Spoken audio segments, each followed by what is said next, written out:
মা'আল্লাযীনা আন'আমা আল্লাহু আলাইহিম মিনান নাবিয়্যিনা ওয়াস-সিদ্দীকিনা ওয়াশ-শুহাদা'i ওয়াস-সালিহিন ওয়া হাসুনা উলাইকা রাফীকা। আল্লাহু আকবার। বুঝার মতো মন মানসিকতা নিয়ে যদি আপনি কোরআন খোঁজেন, আউলিয়া কেরামের শান অবশ্যই পাবেন। এক কথা কয় না? চোখ থেকে আব্দুল ওয়াহাব নজদীর চশমা সরাইতে হবে, চোখ থেকে ইয়াজিদের চশমা সরাইতে হবে, এই চোখে হযরত আবু বকরের চশমা লাগাইতে হবে, এই চোখের মধ্যে গাউসে পাকের চশমা লাগাইতে হবে।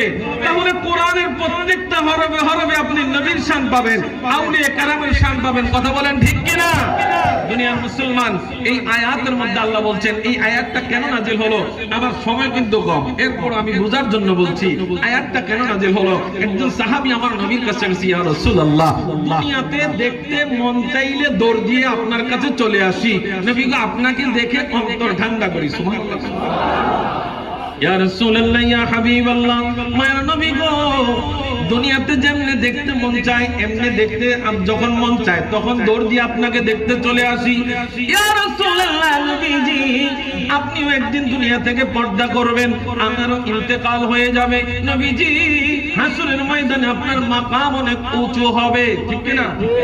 মাকামে মাহমুদ, আপনি শ্রেষ্ঠ মাহমুদের মাকামে থাকবেন। ইয়া রাসূলুল্লাহ, সেই দিন দেখতে মন চাইলে কি আপনাকে ওই যে দুনিয়ায় দেখতাম যেইভাবে মন চাইলে দৌড় দিয়ে আপনার কাছে যাইতাম, ওইভাবে কি আর দুনিয়া হাসরের ময়দানে দেখতে পারবো না? আমার নবীজিকে সাহাবী আমার নবীকে প্রশ্ন করেছে, উত্তর দিয়েছেন আল্লাহ। উত্তর দিয়েছে কে? প্রশ্ন করছেন সাহাবী আমার নবীরে। নবী চুপ। নবীজি, ও মায়ের নবী, মায়ের নবী গো, ও মায়ের নবী শুনেন শুনেন, দুনিয়াতে যেইভাবে দেখতে মন চাইলে দেখতাম, ইয়া রাসূলুল্লাহ হাসরের ময়দানেও কি এইভাবে দেখতে পারবো না?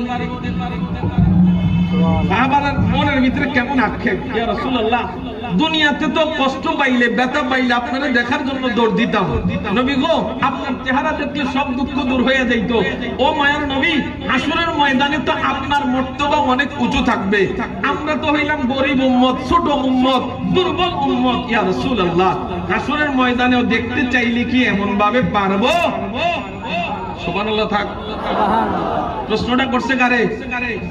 নবীজিরে। উত্তর দিয়েছেন কে? আল্লাহ তাআলা বলেন, এ জিবরাইল যাও যাও যাও, আমার বন্ধু নবীর কাছে যাও।